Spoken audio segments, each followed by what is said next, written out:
Evangelho, terça-feira da 18ª semana do Tempo Comum. O Senhor esteja convosco, Ele está no meio de nós. Proclamação do Evangelho de Jesus Cristo segundo São Mateus. Glória a vós, Senhor. Depois que a multidão comera até saciar-se, Jesus mandou que os discípulos entrassem no barco e seguissem à sua frente para o outro lado do mar, enquanto ele despediria as multidões. Depois de despedi-las, Jesus subiu ao monte para orar a sós. A noite chegou e Jesus continuava ali, sozinho. A barca, porém, já longe da terra, era agitada pelas ondas, pois o vento era contrário. Pelas 3 horas da manhã, Jesus veio até os discípulos andando sobre o mar. Quando os discípulos o avistaram andando sobre o mar, ficaram apavorados e disseram: "É um fantasma!" e gritaram de medo. Jesus, porém, logo lhes disse: "Coragem, sou eu, não tenhas medo." Então Pedro lhe disse: "Senhor, se és tu, manda-me ir ao teu encontro, caminhando sobre a água." E Jesus respondeu: "Vem." Pedro desceu da barca e começou a andar sobre a água, em direção a Jesus. Mas quando sentiu o vento, ficou com medo e, começando a afundar, gritou: "Senhor, salva-me!"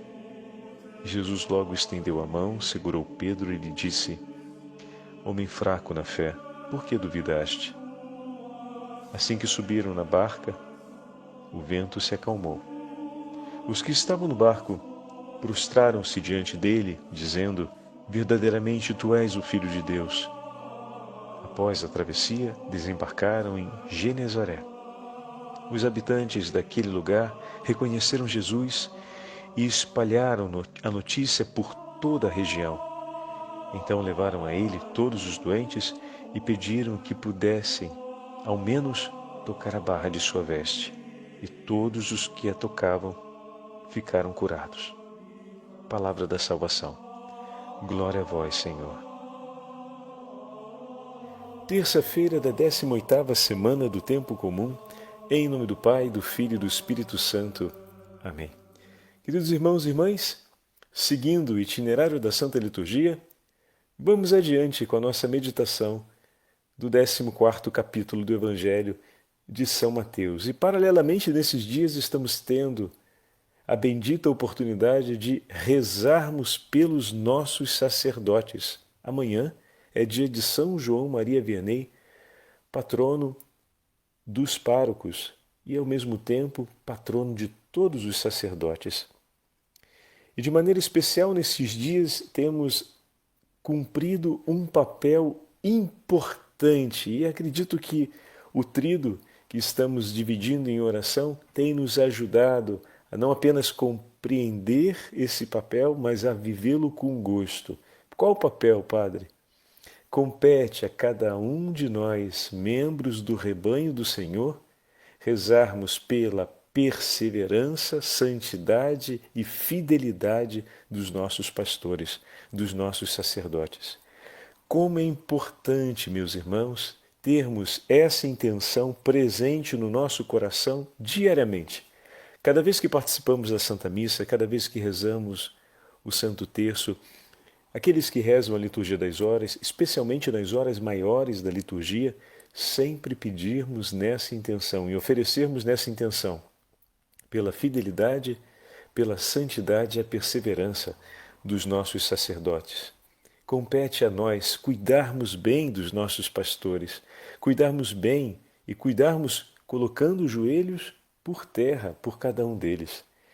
Quem melhor do que o próprio rebanho para perceber as fragilidades e limites do seu pastor?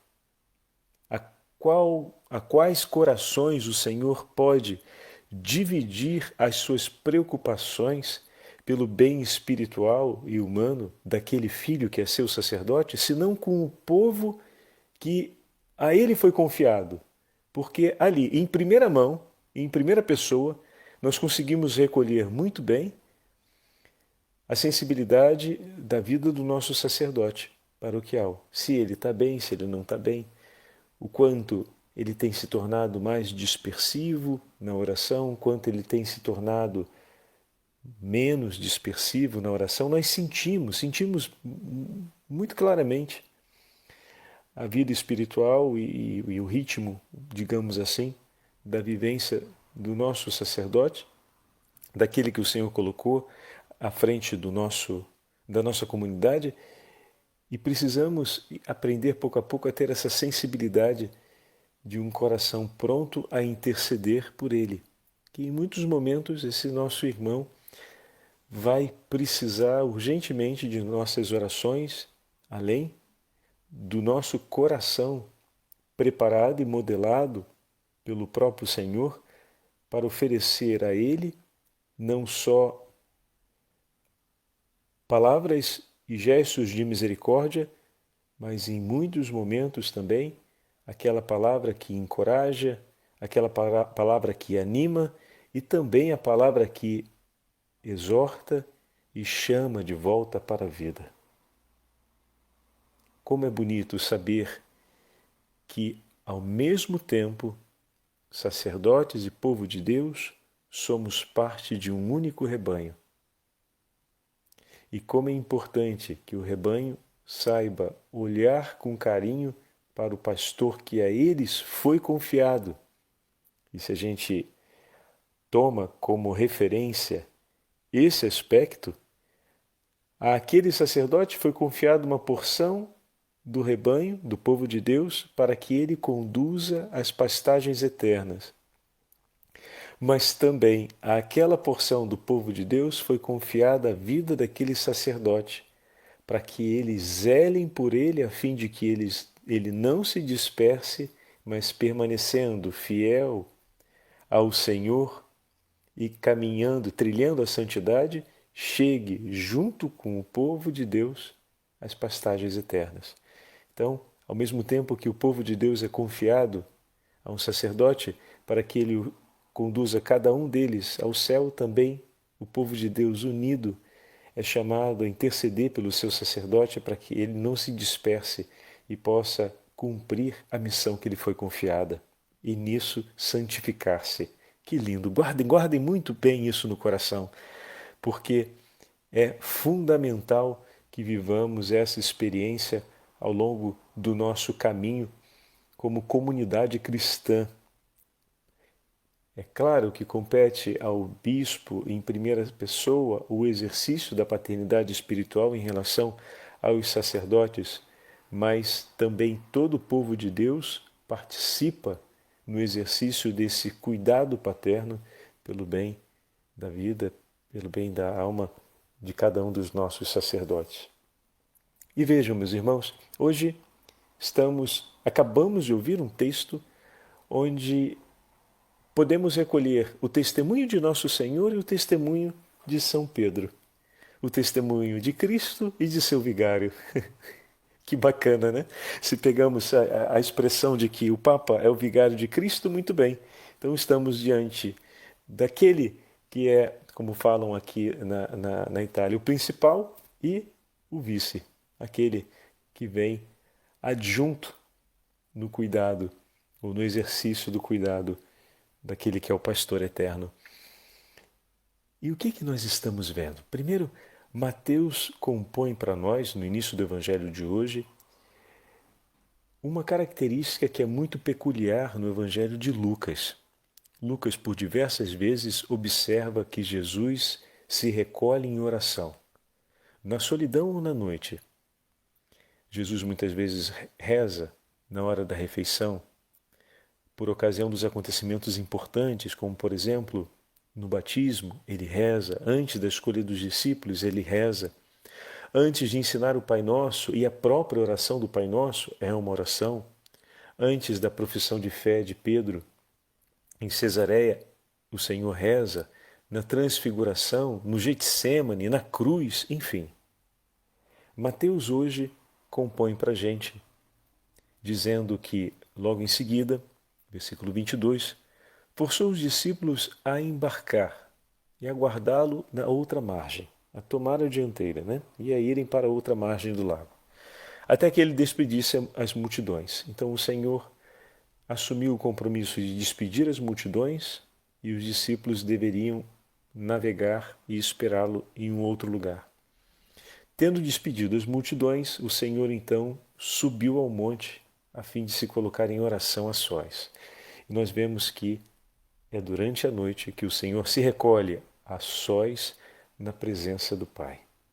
E falávamos esses dias que esse gesto de Jesus de se recolher a sós na presença do Pai, na companhia do Pai, levava sempre consigo a oração e a intercessão em favor dos seus discípulos. Aqui eu queria aproveitar para pegar esse primeiro gesto do Senhor, que tem, se nós colocamos assim em paralelo, tem 3 gestos ali muito bonitos, que nós podemos colocar em paralelo à vida dos nossos padres.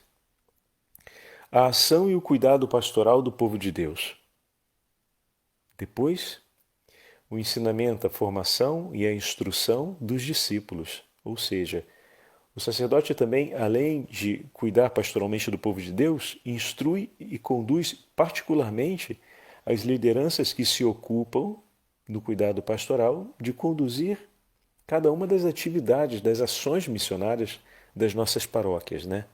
Então, cada grupo de pastoral tem a sua liderança e quase sempre essas lideranças se acompanham, melhor dizendo, se aproximam, acompanham a vida do sacerdote e o sacerdote, de maneira particular, instrui e forma essas lideranças, orienta essas lideranças para que possam cumprir bem aquela missão que é de orientar, juntamente com ele, a porção do povo de Deus que pertence àquela pastoral, àquele grupo. Então estão aqui as duas. E a terceira realidade que não pode faltar na vida do padre, que podemos ver hoje em paralelo na vida de Jesus, é que ele escolhe recolher-se na companhia de Jesus, para estar a sós com ele. Todo sacerdote precisa desse tempo sozinho com o Senhor. Um tempo onde levamos as preocupações, como Moisés levou as preocupações até Deus a respeito dos lamentos do povo que vimos esses dias, mas também para falarmos da alegria de cuidar, não só das dores, mas da alegria de cuidar desse povo e falar sobre aquilo que se passa no nosso coração. É preciso que haja esse tempo de recolhimento com o Senhor. E vale para a gente saber disso, bom, os amigos sacerdotes, aqueles que se preparam no caminho para o sacerdócio, os nossos seminaristas que nos escutam, já compreendem isso e têm essa realidade bem marcada, né? Ou seja, precisamos desse espaço, e isso é muito claro, não só para um refazer-se fisicamente e emocionalmente, mas porque é uma parte indispensável da nossa experiência de vida cristã e da nossa experiência como homens consagrados a Deus. Ter esse tempo de encontro reservado com o nosso Senhor. Agora, como é importante para todos nós, como povo de Deus, sabermos disso e zelarmos para que isso aconteça. Rezarmos nessa intenção, que é uma intenção que nem sempre aparece nas nossas orações. Que nos momentos de oração, nos momentos de silêncio contigo, Senhor, o meu Padre possa aproveitar ao máximo para receber de Ti as luzes espirituais necessárias para cuidar de nós e as consolações espirituais necessárias para permanecer firme na fé e na perseverança. Estão entendendo? Essa intenção aí, olha que maravilha! Saber que os nossos sacerdotes precisam ter esse espaço de recolhimento e rezar para que nesse espaço de recolhimento eles conquistem, consigam realmente receber as luzes espirituais necessárias para conduzir o povo de Deus no caminho da santidade e, ao mesmo tempo, os dons necessários através das consolações divinas para que permaneçam fiéis e perseverantes na vocação. Como é importante! Às vezes vemos os nossos sacerdotes correndo para cima e para baixo, porque realmente na vida sacerdotal, meu irmão, vou te dizer uma coisa, a gente tem que responder por tantas coisas, são tantas responsabilidades que competem a gente, direta e indiretamente, que o tempo, o dia como um todo, se a gente não cuida, escapa entre os nossos dedos. Ter o povo de Deus ao nosso lado, que compreende a necessidade do nosso recolhimento orante e que nos ajuda a defender esse acontecimento de maneira que não fique para depois, mas possa ser agora, nossa, isso é muito consolador. É muito consolador, muito consolador. Então, que nós possamos sempre sinalizar aos nossos sacerdotes que estamos interessados e felizes em vê-los se recolhendo com Jesus e buscando encontrar o tempo para ter esse momento com o Senhor. E que zelamos silenciosamente em nossa oração para que nesse encontro aconteçam as maiores bênçãos possíveis. Então daqui estamos vendo o testemunho de Jesus, que tem esse tempo, depois de um dia cansativo, muitas vezes vai acontecer no meio da madrugada, né? Então, é um recorte de um tempo de descanso. Ou melhor dizendo, o tempo de descanso que, convenhamos, trata-se de um tempo também essencial dentro do contexto dos tempos essenciais da nossa vida: alimentação, descanso e oração. Ao apresentar dessa forma, Mateus diz que desses 3 tempos essenciais, o tempo da intimidade com Deus passa à frente. Olha aí. Interessante, né? A mentalidade de hoje não nos deixaria aceitar uma coisa do tipo com tanta naturalidade. Falaríamos que o tempo do descanso vem por primeiro, que é muito importante, o tempo da alimentação é fundamental, porque sem uma boa alimentação, sem um bom descanso, não se reza direito. Alto lá, vamos parar com esse discurso, que esse discurso é uma compreensão de hoje. O padre não está fazendo apologia à falta de descanso, nem está fazendo apologia à má alimentação. Por favor, me compreendam. Mas se um dia eu tiver que escolher sobre esses 3 tempos, qual deles eu vou sacrificar para que um outro tempo não seja sacrificado, isso é muito claro no Evangelho. Sacrifica-se o tempo do descanso não para fazer mais trabalho, atenção.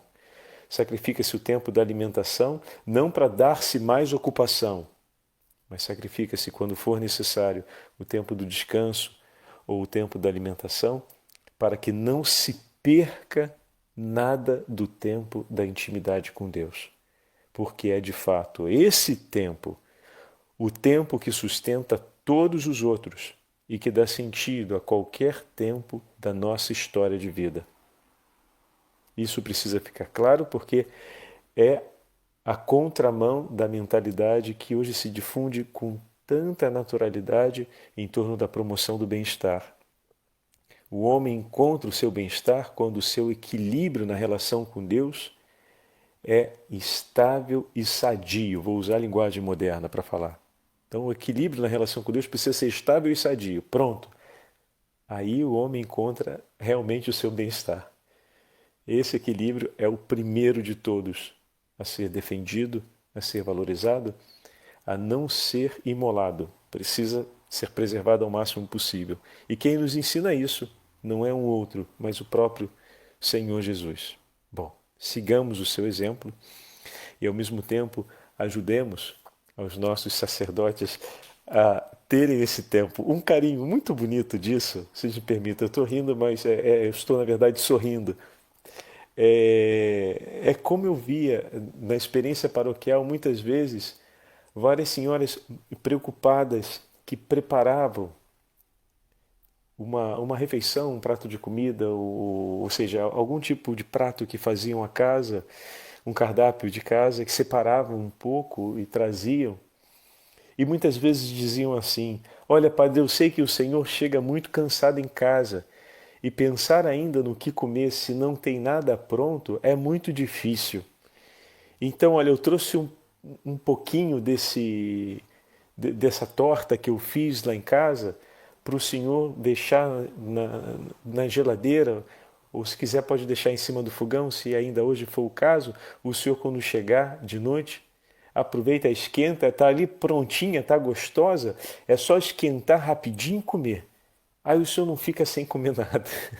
Quanto carinho, né? É assim, isso é tão bom, porque para além de ser um cuidado amoroso com uma necessidade real.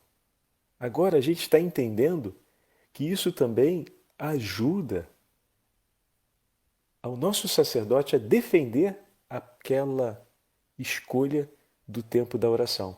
Mais do que não deixá-lo de barriga vazia de noite ou não vê-lo se alimentando mal, né? Bom, então eu estou tentando cuidar do meu sacerdote para ele não ficar com fome ou para ele não se alimentar mal. Mais ainda, eu digo, você está ajudando também ele a conseguir salvar com mais eficácia o tempo para a oração, o tempo para estar em oração. Que bom!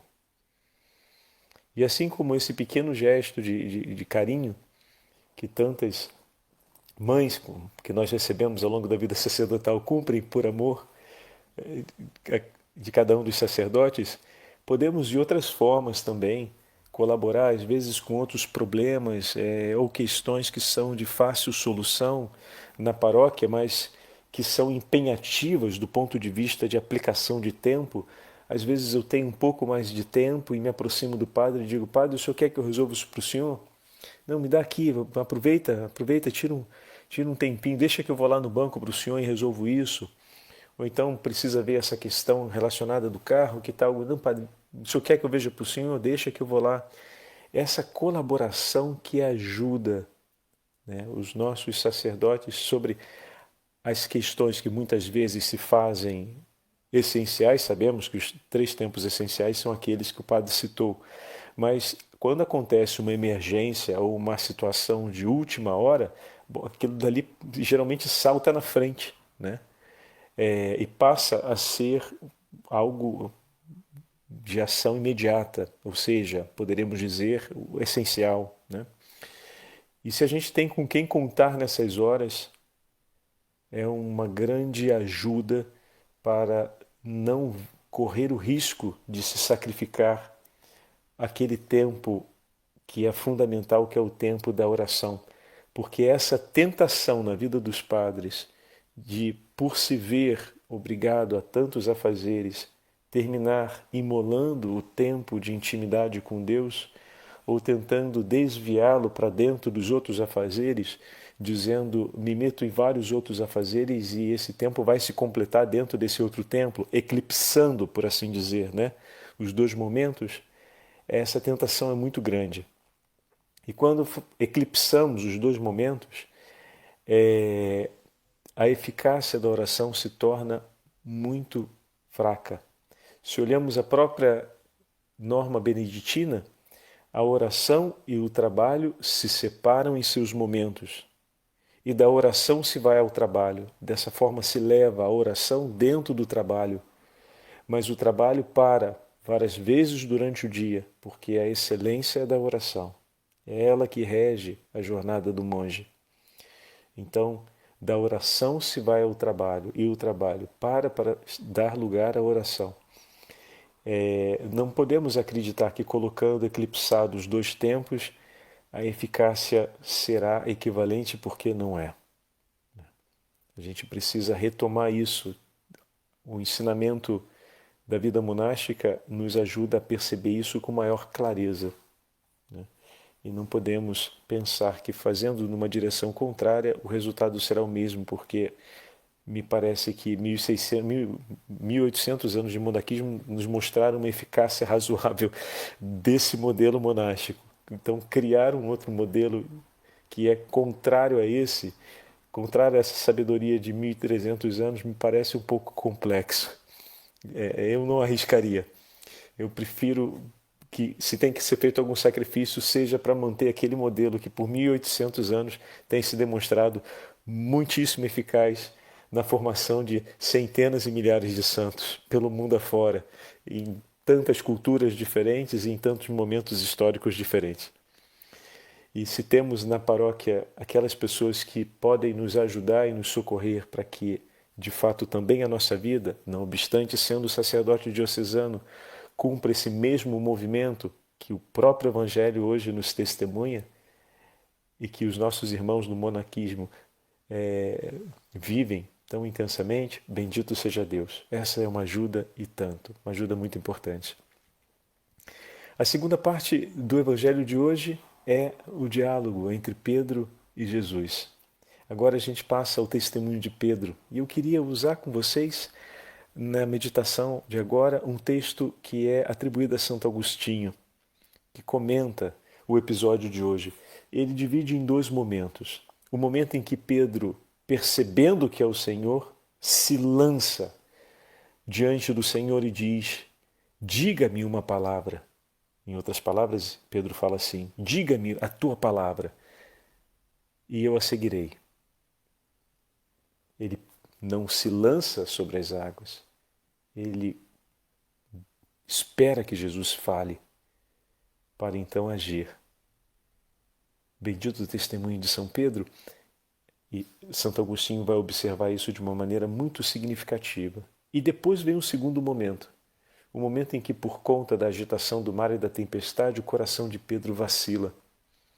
E antes que Pedro pudesse chegar até o Senhor, as mãos do Senhor chegaram até Pedro e o tiraram do meio das águas. Antes que nós cheguemos ao Senhor, o Senhor se apressa por vir ao nosso encontro.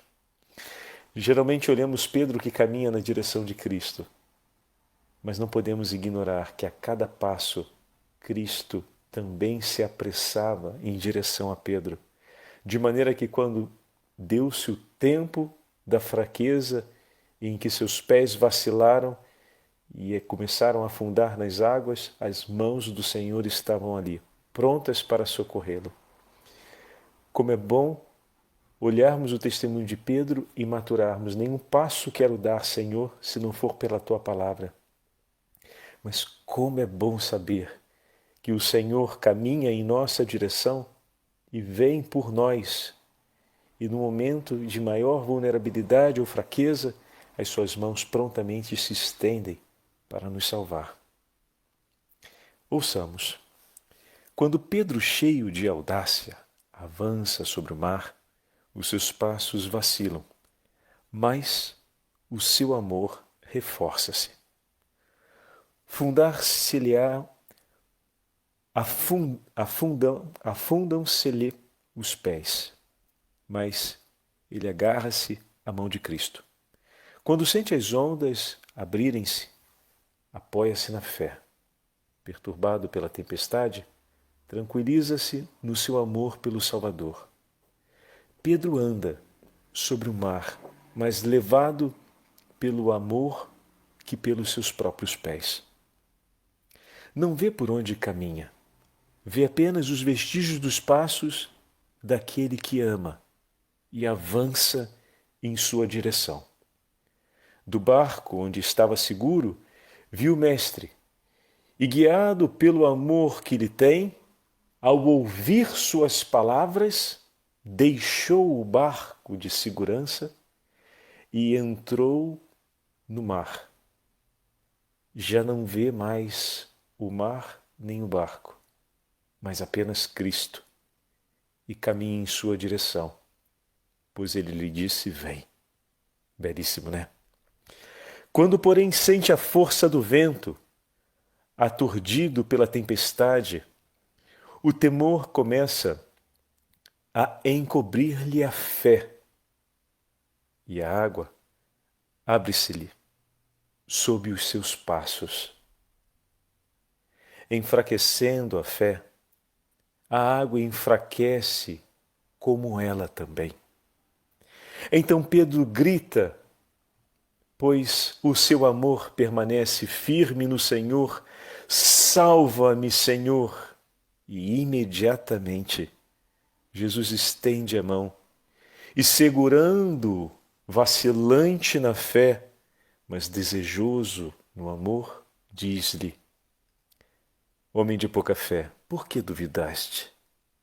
Tens tão pouca fé que não pudestes continuar e chegar até mim? Porque não tivestes fé necessária para chegar a... Por que não tivestes fé necessária para chegar até o fim? Fica doravante a saber que só esta fé pode sustentar-te sobre as ondas. Pedro duvida um momento, está prestes a perecer, mas salva-se invocando o nome do Senhor. Também este mundo, meus irmãos e minhas irmãs, é um mar onde o demônio agita as águas e as tentações multiplicam os naufrágios em meio às mais terríveis ondas. Só poderemos salvar-nos gritando pelo nosso Salvador com todo o amor de nosso coração, e Ele estenderá a mão para nos agarrar. Por conseguinte, invoquemo-lo incessantemente, especialmente quando percebemos que nossa fé começa a vacilar. Meu irmão e minha irmã, que as nossas orações nesses dias sejam um grande socorro e amparo no amor e na caridade aos nossos sacerdotes que porventura estejam vacilando na fé, para que os seus corações se aqueçam e possa vir do fundo e do íntimo da alma aquele urlo tão necessário: Senhor, ajuda-me, Senhor, salva-me. E o Senhor prontamente estenderá suas mãos em favor de nossos irmãos, e assim levantará o inteiro rebanho, pois quando o pastor fica de pé, todo o rebanho permanece de pé. O Senhor esteja convosco, Ele está no meio de nós.